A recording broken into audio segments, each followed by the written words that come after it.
Hi mga kakabsat, it's Minis. Today gusto kong ibahagi ang mga agents sa Pinas saan ako nag-apply at paano ako naging manicurista at pedicurista dito sa UAE. Bago ang lahat, kakapalan ko na rin ang mukha ko na paki-like, share, and subscribe na rin ang YouTube channel ko. Thank you! Okay, let's go.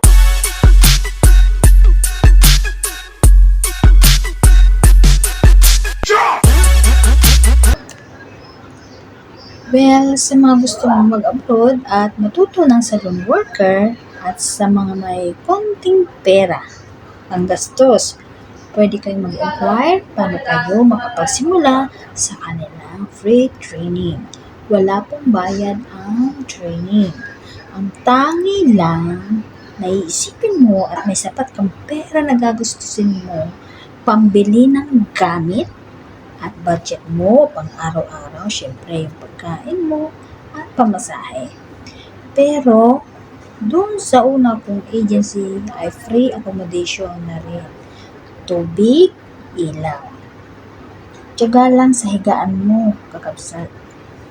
At ang una kong agency ay ang LV Universal ay kung saan nasa Parañaque pa sila nung nag-training ako year 2018.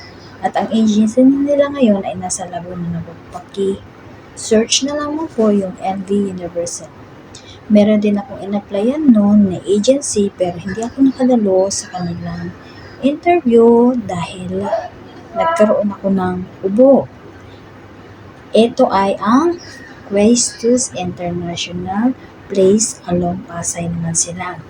At ang huli ay ang SRL International Manpower Services along Quezon City.